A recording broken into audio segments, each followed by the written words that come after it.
ॐ अज्ञानतिमिरान्धस्य ज्ञानाञ्जनशलाकया चक्षुरुन्मिलितं येन तस्मै श्रीगुरुवे नमः।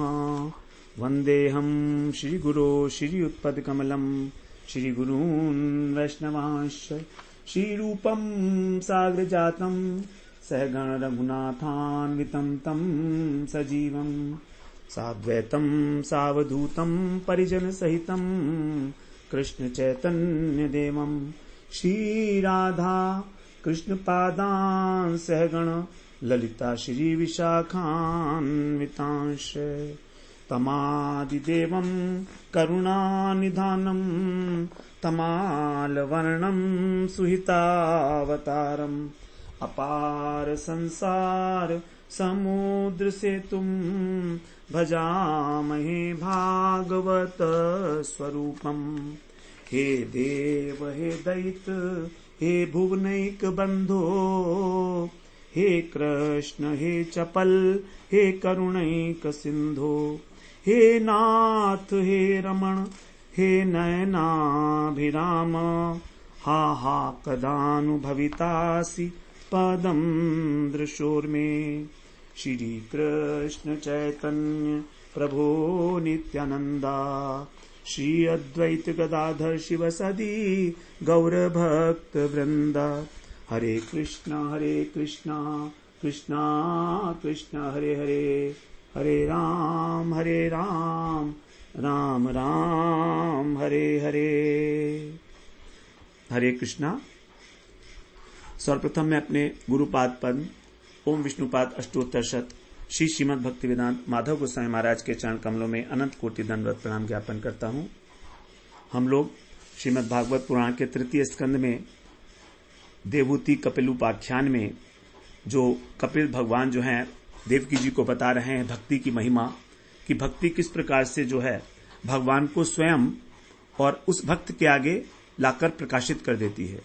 वो इन्हीं आंखों से इसी संसार में इसी शरीर में भगवान के दर्शन करता है और जितने भी उसके संसार वासनाएं हैं कर्म संस्कार हैं वो तुरंत नष्ट हो जाते हैं। इस प्रकार की जब भक्ति हृदय के अंदर विराजमान हो जाती है, जो अहेतुकी भक्ति है, अनिमित्ता भागवती भक्ति, और मुक्ति से भी अत्यंत श्रेष्ठ जिसको बताया गया, क्योंकि मुक्ति के अंदर केवल कष्टों की निवृत्ति है, लेकिन भक्ति के अंदर दुख की निवृत्ति के साथ साथ भगवत प्रेम की प्राप्ति, आनंद की प्राप्ति है, सेवानंद की प्राप्ति है। भगवान की सेवा हमको भक्ति के द्वारा मिलती है, मुक्ति के द्वारा नहीं मिलती है। तो इस प्रकार से पहले भगवान ने भक्ति का महिमा गाई, अब भक्त की भी महिमा गा रहे हैं भगवान। तो भक्ति भक्त भगवान ये कहीं अलग तो है नहीं, तो भक्ति के साथ ही भक्त की भी महिमा आ जाती है। तो कह रहे हैं मेरा भक्त जो है वो कुछ चाहता ही नहीं है, वो कुछ नहीं चाहता है, स्पृहा नहीं रखता है, तो भी मेरे भक्त को अनायास सब कुछ प्राप्त हो जाता है, गति प्राप्त हो जाती है मेरी अणुगति का मतलब मुक्ति भी कह सकते हैं यहां। तो अब हम लोग 37वें श्लोक में प्रवेश करते हैं। कह रहे हैं अथो विभूतिम मम मायया चिता मैश्वर्यमष्टांग मनु प्रवर्तम श्रियं भागवतीं वा स्पृहन्ति भद्राम परस्य मेतेषु नुवते तु लोके। उन लोगों की जो अविद्या की गांठ है, कर्म संस्कार हैं, ये नष्ट हो जाते हैं, भगवान कहे आए हैं। तो अब अथ का मतलब उस अविद्या निवृत्ति के पश्चात वे क्या करते हैं, मम माया विनह, जो भगवान माया के स्वामी हैं उनके ताम अष्टांगम ऐश्वर्यम, उनके जो अष्टांग सिद्धि है, वा माने अथवा अनुप्रवर्तम, जो भगवान के पीछे चलने वाली, भद्राम सबका कल्याण करने वाली, जो क्या है, भागवतीम श्रियम, भागवती लक्ष्मी है, अर्थात भगवान की वैकुंठ धाम के अंदर जो भगवान की अतुल संपत्ति है, स्पृहंती, यदि वो चाहते हैं तो मे परस्य लोके, मुझ परम पुरुष के लोक में, वैकुंठ में अब अश्नुवते, उसका उपभोग करते हैं। तो कह रहे हैं अज्ञान के दूर होने पर, अविद्या के दूर होने पर वे मुक्त पुरुष, क्योंकि मुक्ति प्राप्त हो गई है, तो यद्यपि वे मेरी माया के द्वारा जो रची गई भोग संपत्ति है, मम माया विनह, तो भगवान की जो माया है वही भोग संपत्ति की रचना करती है। यहां तक कि भक्ति के साथ साथ जो हमको ऐश्वर्य मिलता है, अष्टांग सिद्धि, अणिमा, गरिमा, लघिमा, वशीकरण इत्यादि जितनी भी हैं सिद्धियां, ये, अथवा जो भगवान के वैकुंठ धाम में भागवतीम श्रियम जो भोग है, जो ऐश्वर्य है, उसकी लेश मात्र भी इच्छा नहीं करते, लेकिन फिर भी वैकुंठ में जाकर उस संपत्ति का भोग करते हैं। अश्नुवते में परस्य लोके, मेरा जो परम लोक है उसमें।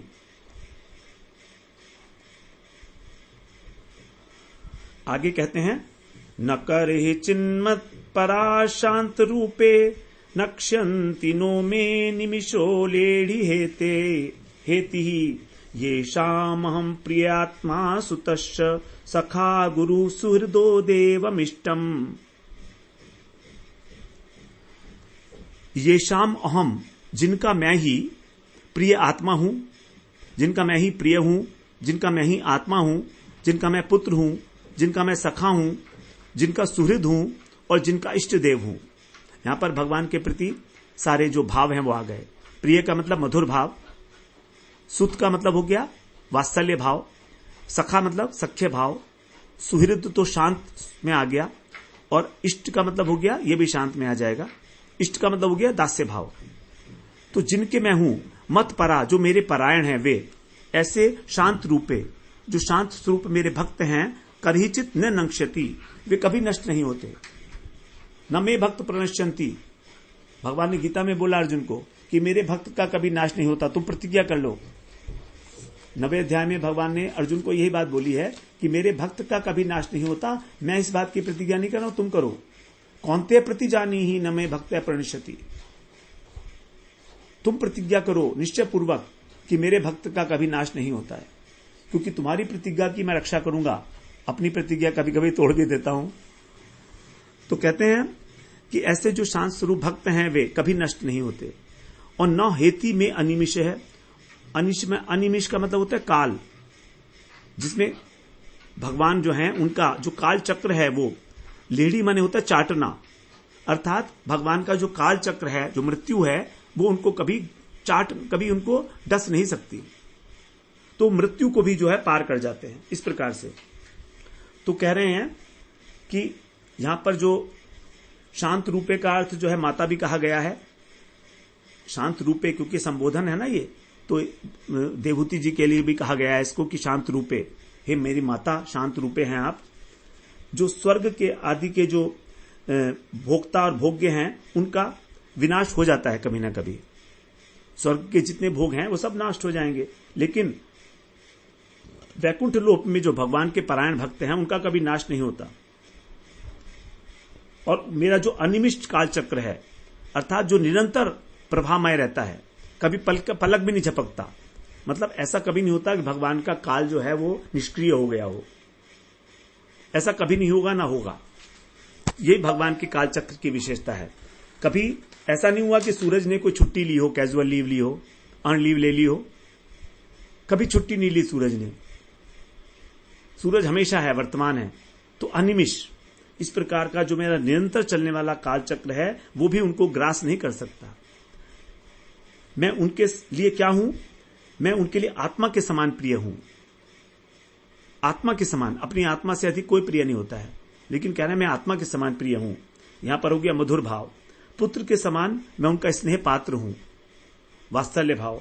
सखा के समान मैं उनका विश्वास पात्र हूं। गुरु के समान मैं उनका उपदुष्टा हूं। गुरु भी आया ना यहां पर, गुरु के समान मैं उनको उपदेश भी देता हूं। सुहृद के समान मैं उनका हितकारी हूं, और इष्ट देव के समान मैं पूज्य हूं, दास्य भक्ति। तो इस प्रकार इन भावों के साथ समन्वित होके जो मेरा भजन करते हैं उन्हें कालचक्र कभी डस नहीं सकता। जो बुद्धिमान लोग हैं, भगवान ने कहा है, वही मेरा भजन करते हैं भाव सहित। जब वो ये जान लेते हैं कि किस प्रकार से मैं ही इस सृष्टि का उत्पादक हूं। गीता में भगवान ने ये कहा था, अहम सर्वस्य प्रभुवो मत्तः सर्वं प्रवर्तते इति मत्वा भजन्ते मां बुधा भाव समन्विता। बड़ा महत्वपूर्ण श्लोक है गीता, जो हमारी चतुर्श्लोकी गीता, उसका प्रथम श्लोक है ये, 10वें अध्याय का 8वां श्लोक, कि सारा जगत मुझसे ही उत्पन्न हुआ है, इस बात को जान लो। अर्थात सृष्टि की रचना का बार बार अनुचिंतन करो, जैसे भगवान ने यह कहा है, मद रचना अनुचिंतया। जो मेरी इस सृष्टि रूपी रचना का बार बार चिंतन करता है निरंतर, वो और ये जान लेता है कि मत्तः सर्वम प्रवर्तते, मेरे द्वारा ही सभी चेष्टाएं हो रही हैं। अर्थात हम सोचते हैं कि मैं ये काम कर रहा हूं, भगवान कहते हैं नहीं, मैं मेरी प्रेरणा से हो रहा है। अगर भगवान प्रेरणा देने बंद कर दें तो हमारे अधिष्ठात्र देवता सब काम नहीं करेंगे और फिर हमारा हाथ भी काम नहीं कर सकता। अगर इंद्र नाराज हो जाए, भगवान का आदेश हो जाए उसको, तो हमारा जो हाथ का इंद्रिय देवता है वो हमें पैरालिसिस हो जाएगा, हाथ नहीं उठेगा, काम नहीं करेगा। इति मत्वा, जो इस प्रकार मानता है मनन करने के बाद, बुधा भाव समन्विता, तो हमारे अंदर हम कहते हैं भाव की उत्पत्ति कब होगी। तो यहां कितना बड़ा भगवान ने इंडिकेशन दे दिया है कि तुम्हारे अंदर भाव की उत्पत्ति तभी होगी जब तुम मेरी सृष्टि लीला संबंधी रचना के विषय में बार बार चिंतन करके और उसको मान लोगे। मत्वा, तुम्हारी मान्यता हो जाएगी कि मैं कितना बड़ा महिमाशाली हूं। उसके बिना तुम्हारे अंदर भाव की उत्पत्ति नहीं होगी, तुम प्रीतिपूर्वक मेरा भजन ही नहीं करोगे। तो भाव की आवश्यकता है भगवान के साथ, यहां पर यही बात बताई गई है। बिना भाव के भगवान का भजन जो है ऐसा ही हो गया जैसे कि हम ऑफिस में नौकरी करते हैं। ऑफिस में नौकरी करते हैं, काम तो सारे करते हैं, लेकिन केवल हमारा भाव नहीं होता वहां। कोई मरे कोई जिए, हमें कोई फर्क नहीं पड़ता। हमारा जो मित्र है वो 10 दिन तक छुट्टी रहे नहीं आए, कोई बात नहीं है, कोई चिंता नहीं उसकी, हम अपना काम करते रहें, क्योंकि भाव नहीं है किसी प्रकार का उसके प्रति। तो ऐसा यदि एटीट्यूड हम इस प्रकार से करेंगे तो भगवान का भजन नहीं हो सकता है। तो 8 प्रकार के भाव यहां पर भगवान ने बताए। 8 प्रकार के तो नहीं कहेंगे। आत्मा के समान प्रिय होना, नंबर 1, पुत्र के समान प्रिय, सखा के समान, गुरु के समान, गुरु मानते हुए, सुहृद मानते हुए, और देवता मानते हुए, और इष्ट मानते हुए। तो जिन्होंने इस प्रकार मान रखा है मेरा को, वो कभी भी भक्त का नाश नहीं हो सकता उसका। अब आगे इसी बात को दृढ़ करने के लिए इसी तरह से इसी बात को आगे कहा जा रहा है। इमं लोकम तथैवामुम, इमं, यही बात जो है अलग तरीके से आगे श्लोक में कही जा रही है।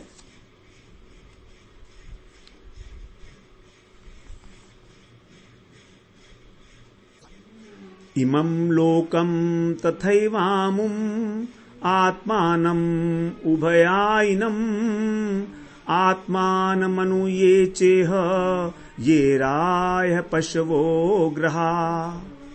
इमं लोकन, इस लोक के अंदर, तथा एवं, उसी प्रकार से, अमु, अमु का मतलब होता परलोक, परलोक को उभय यायिनः, जो दोनों के मध्य में जाने वाले हैं, आत्मानम, जो हमारा शरीर है, सूक्ष्म शरीर, इसको, और आत्मानम अनु, जो पीछे लगे हुए हैं हमारे सूक्ष्म शरीर के, क्या है, राय पशव ग्रहा, धन, पशु और भवन, ये 3 प्रकार की चीजें हमारे सूक्ष्म शरीर के पीछे पड़ी हुई हैं। तो जो लोग इस लोक में और परलोक में और इन दोनों लोकों में साथ जाने वाले, जो हमारे पीछे हमारा लिंग शरीर है, वासनामय शरीर, उससे संबंध रखने वाले जो पुत्र, पुत्री, धन, ऐश्वर्य, पशु, ग्रह इत्यादि हैं। यहां पर राय का मतलब आ जाएगा धन, पशु तो है ही, और ग्रह मतलब भवन। तो धन से हम लोग यहां पर अपने जितने संबंधी हैं उसको भी ले लेंगे, पुत्र, पुत्री, स्त्री, ऐश्वर्य, और पशु तो हैं ही, और उसके अलावा घर और अन्य जो कुछ भी है उसको, क्योंकि ये सारे हमारे शरीर के साथ जाते हैं। हमारी जो आसक्ति है इनके साथ एज इट इज, जब हम इस शरीर को छोड़ते हैं, दोनों लोकों के अंदर जाते हैं, चाहे हम इसी जब पृथ्वी पर जन्म लें, चाहे हम किसी और धाम में जाकर जन्म लें, हमारे शरीर, ये सूक्ष्म शरीर का बंधन पड़ा रहेगा। तो ये जो हमारे साथ जाने वाले हैं आसक्ति के रूप में, ये इनको कह रहे हैं 40वें श्लोक में, साथ ही है अन्वय का, विसृज्य सर्वान्यांश्च मामेमं विश्वतो मुखम भजन्त्यनन्यम अनन्यया भक्त्या तान मृत्योरति पारये। और दूसरे भी इसके अतिरिक्त सबको त्याग कर, सर्वान विसृज्य विश्वतः मुखम, सब प्रकार से, माम एवं मुझको ही, अनन्या भक्तिया, अनन्य भक्ति से भजता है, भजंती माने भजता है, तान माने उसे, मृत्यु अति पारये, मैं मृत्यु से पार करा देता हूं। कितना बड़ा आश्वासन है भगवान का कि मैं स्वयं करा देता हूं। पहले तो कहा मेरी भक्ति करा देती है उसको, मेरे लोक की प्राप्ति। अब वो कहते मैं भी, क्योंकि भक्ति और भगवान तो एक ही है ना, भक्ति भक्त भगवान गुरु।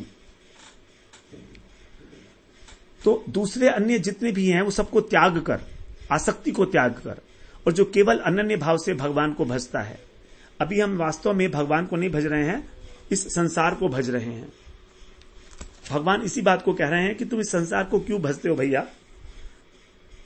ये हमारी जो अहम के साथ ये जो पीछे पिछलग्गू लगे हुए हैं, हमारा धन है, हमारा परिवार है, हमारा घर है, हमारा मान सम्मान है, हमारे पशु हैं, वाहन है, ये इनको छोड़कर जो अच्छी प्रकार से, विसृज्य बने अच्छी प्रकार से छोड़कर, क्यों छोड़कर, भगवान के लिए। तो चाहे वो कहीं भी रहे, भगवान के ही लिए ही सब कुछ करेगा, भगवान के लिए जिएगा, भगवान के लिए मरेगा। तो उसको कह रहे हैं कि मैं उसको मृत्यु से पार करा देता हूं। कौनते प्रतिजानी न मे भक्त प्रणश्यति, मेरे भक्त का कभी भी नाश नहीं होता है।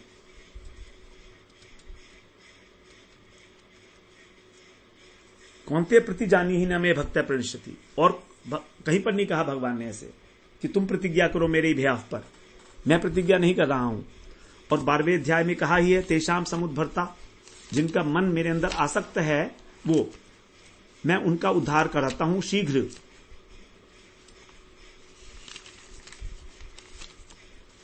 तेषाम अहम समुद्भरता मृत्यु संसार सागरात, तेषाम अहम समुद्भरता मृत्यु संसार सागरात भवामी नाचिरात पार्थ मय्यावेशित चेतसाम। जिनका चित्त मुझ में आवेशित है उनको मैं स्वयं उनके उद्धार का कारण बनता हूं, मृत्यु रूपी संसार से उनका उद्धार कर देता हूं। 12वें अध्याय का 7वां श्लोक है।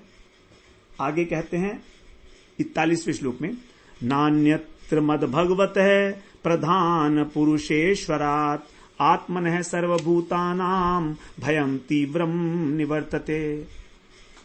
अब यहां कह रहे हैं ठीक है, मैंने तुम्हें बताया, कभी तुम सोचते हो मेरे अतिरिक्त भी कोई और चीज है जिससे तुम्हारा कल्याण हो जाएगा, तो कह रहे हैं नहीं, ऐसा बिल्कुल नहीं है।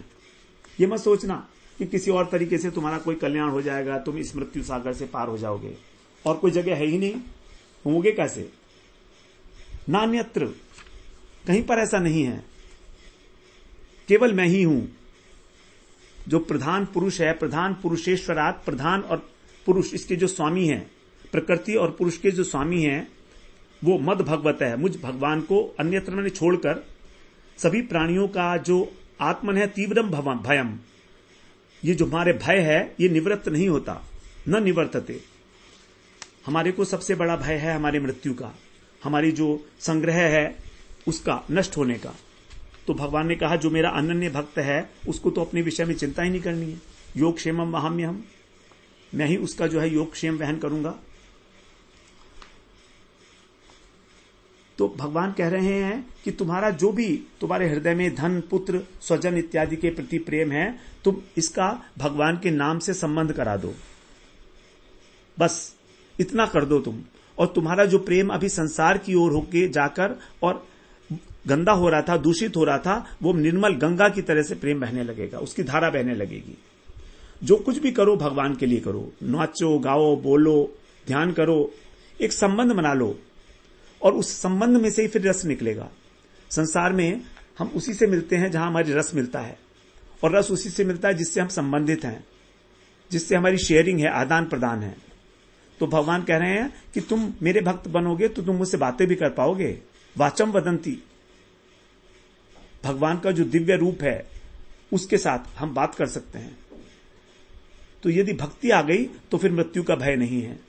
मृत्यु का भय तो भगवान ने कहा कि भक्ति का थोड़ा सा विक्रम नेहा विक्रमा नाशो अस्ति प्रत्यवायो न विद्यते स्वल्पम अपि यस्य स्वल्पम अपयस्य भक्तस्य और त्रायते महतो भयात धर्मस्य त्रायते महतो भयात। इस धर्म का छोटा सा भी अतिक्रम प्रारंभ मात्र ही मृत्यु रूपी भय का नाश कर देता है। तो फिर हृदय में भक्ति आने के बाद भक्ति का कहां, मृत्यु का कहां डर लगेगा। मृत्यु का कारण है अज्ञान, अज्ञान के कारण ही हमको दुख है। तो केवल भगवान की भक्ति से ही संसार के दुख की निवृत्ति हो सकती है। वास्तव में ज्ञानी को जो मुक्ति निवृत्ति हो रही है दुख की, वो भी जब दोबारा से होश में आएगा, कभी किसी कारणवश यदि किसी आसक्ति में फंस गया तो वही उसी प्रकार का संसार दुख उसके लिए हो जाएगा। अब आगे कह रहे हैं 42वें श्लोक में भय के बारे में बात हुई ना, तो भय के विषय में बात है। मद भयात वाति वातोयम सूर्यस्तपति मद भयात वर्षतीन्द्रो दहत्यग्निर मृत्युश्चरति मद भयात। मेरे भय से वायु चलती है, मेरे भय से सूर्य तपता है, सूर्य तपति। मद भयात मेरे भय से ही इंद्र वर्षेति, इंद्र वर्षा करता है। अग्नि दहती, अग्नि जलता है। और मृत्यु चरती, मृत्यु चरण करता है। मतलब मृत्यु भी भगवान की प्रेरणा से ही होती है, बिना भगवान की प्रेरणा से मृत्यु भी नहीं होती है। भय जो है वो भगवान भय को भी भय देने वाले हैं। इसलिए एक बार भगवान का आश्रय लेकर फिर हमें किसी प्रकार का सांसारिक भय कैसे सता सकता है। जो भय को भी आश्रय देने वाले ऐसे भगवान हैं। आगे 43 श्लोक में बोलते हैं, ज्ञान वैराग्य युक्तेन भक्ति योगेन सेवते भक्ति योगेन योगिनः क्षेमाय पाद मूलम में प्रविशन्त्य कुतो भयम। कंक्लूडिंग पैराज हैं, कंक्लूडिंग श्लोक हैं ये हमारे 43 और 44 इंपॉर्टेंट श्लोक हैं, याद करने लायक हैं ये। ज्ञान वैराग्य युक्तेन भक्ति योगेन योगिनः, जो योगी जन भक्ति योग के द्वारा, योगेन में तृतीया विभक्ति है, और ज्ञान वैराग्य युक्तेन है, यहां पर वैराग्य युक्तेन है, तो ऐसा ज्ञान जो वैराग्य से युक्त है, यहां भी तृतीया विभक्ति है। तो है वास्तव में भक्ति योग, तो भक्ति योग मेन है, और वो भक्ति योग के विशेषण है ज्ञान और वैराग्य। और वैराग्य जो है वो भी ज्ञान का विशेषण है। वैराग्य युक्तेन, बड़ी सूक्ष्म सी बात है, इसको समझना पड़ेगा। हम चाहते हैं कि हमारे हृदय के अंदर ज्ञान आ जाए, तत्व ज्ञान हो जाए, नहीं आ रहा है। कारण क्या है? कारण यह वैराग्य नहीं है। इंद्रियों ने तप नहीं किया है। इंद्रियां नए नए प्रकार का भोजन चाहती हैं, नए नए सुविधाएं चाहती हैं, नए नए कपड़ा लत्ता चाहती हैं। यद्यपि भक्ति के अंदर इन चीजों के लिए कोई विरोध नहीं है इनका, कभी आप समझे कोई विरोध है भक्ति में, लेकिन इनके प्रति जो आसक्ति है उसको तो शिथिल करना होगा ना, क्योंकि एक ही आसक्ति है हमारे पास भैया। चाहे उसको संसार में लगा लो, चाहे उठा के भगवान में लगा लो, दो तो है नहीं हमारे मन, एक ही मन भगवान ने दिया है। गोपियों ने यही कहा था कि उधो मन न भय 10-20, यदि होते 10-20 तो तुम जो कह रहे हो वो हम कर लेती, लेकिन हमारा मन तो भगवान में लग गया है। और हमारी स्थिति बिल्कुल विपरीत है, हमारा मन संसार में लगा है, और हम ये चाहते हैं कि हमारा मन संसार में लगा रहे और हम भगवान की भक्ति कर लें। ऐसा तो नहीं हो सकता भैया। भक्ति तो मन का विषय है। हां, शरीर संसार में रहे, शरीर संसार के भोगों को भोगता रहे, जब उन भोगों को भोगते हुए मन में किसी प्रकार का विकार ना उठे, ऐसे भोग, तब भक्ति हो सकती है। क्योंकि शरीर जो है वो संसार के साथ सजातीय वस्तु है, प्रकृति है, प्रकृति से संसार बना है, प्रकृति से शरीर बना है। लेकिन भक्ति हमारी आत्मा की वृत्ति है, और आत्मा सच्चिदानंद है, तो भक्ति भी सच्चिदानंद है। तो शरीर के द्वारा भगवान की सेवा नहीं हो सकती। शरीर के द्वारा जो होती हुई देखी जा रही है वो वास्तव में आत्मा की प्रेरणा से ही है। वास्तविक सेवा जो है वो तभी होती है जब हमें चिन्मय शरीर की प्राप्ति होती है। भगवान की सेवा में, भगवान की लीला में जब हम प्रवेश करते हैं किसी ब्रह्मांड के अंदर, गोलोक धाम में नहीं, वहां जाने से पहले जो भक्त प्रेम की अवस्था पर पहुंचे हैं, अथवा आसक्ति की अवस्था पे पहुंचे, आसक्ति नहीं, भाव की अवस्था में जो अंतःचिंतित देह से भगवान का स्मरण करते हैं, वे उनको पहले भगवान किसी और ब्रह्मांड में भेजते हैं अनुगत्य के लिए, सेवा की पद्धति सिखाने के लिए। जब वो अनुगत्य करते हैं अपने भाव के अनुसार, तब उनको फिर भगवान अपने धाम में, निज धाम में, नित्य धाम में बुला लेते हैं, जहां पर भगवान की लीला अनवरत रूप से चलती रहती है। तो यहां पर जैसे पहले भी हम बात किए कि भक्ति जब ज्ञान और वैराग्य के साथ है तभी वो सुखी होती है, और तभी वो हमको वो वस्तु प्रदान कर सकती है जो हमारी अभीष्ट है। जब भक्ति में ज्ञान और वैराग्य नहीं है तो उस भक्ति को हम शुद्ध भक्ति भी नहीं कहेंगे। लेकिन यहां पर ज्ञान और वैराग्य का मतलब उस ब्रह्म जीव एकत्व ज्ञान से ना लिया जाए, ये बात विशेष रूप से जानने योग्य है। तो ज्ञान और वैराग्य जो है भक्ति के एक प्रकार के सपोर्टर्स हैं, बैसाखी, कि कहीं भक्ति मार्ग में हम विचलित ना हो जाएं आगे, इसलिए।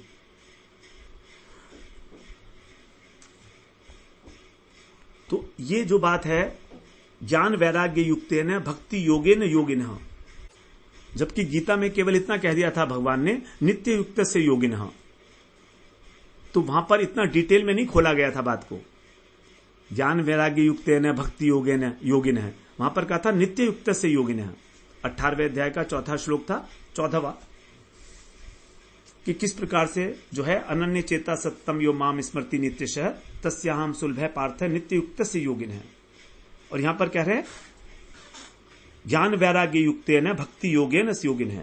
तो इस प्रकार के जो योगी जन हैं वे भक्ति योग का आश्रय लेकर भक्ति के द्वारा ही, और क्या कह रहे हैं, क्षेमाय पाद मूलम, क्षेमाय, क्षेमाय का अर्थ होता है कल्याण के लिए, चतुर्थी विभक्ति है ना, तो अपने कल्याण के लिए अकुतः भयम, सब प्रकार से निर्भय होकर मे पाद मूलम प्रवशंति, मेरे चरणों का आश्रय लेते हैं सब प्रकार से। तो ज्ञान वैराग्य से युक्त भक्ति योग का आश्रय लेकर और सब प्रकार से निर्भय होकर, अब उनको किसी प्रकार की चिंता नहीं है कि मेरा भरण पोषण कैसे होगा, मेरे योगक्षेम का क्या होगा, जो मेरे प्राप्त नहीं है वस्तु मुझे कैसे मिलेगी, जो मेरे पास है उसकी रक्षा कौन करेगा, उसके विषय में उनको कोई भय नहीं होता। अकुतो भयम, फिर भय की क्या आवश्यकता है, निर्भय होकर, क्योंकि भगवान के चरण कमल ही निर्भय हैं, जो हमारे को निर्भयता प्रदान करते हैं। ऐसे इस प्रकार से वो मेरा भजन करता है और मेरा आश्रय लेता है। बड़ी स्पष्ट रूप से यहां पर भक्ति योग की बड़ी विशद व्याख्या की गई है एक प्रकार से।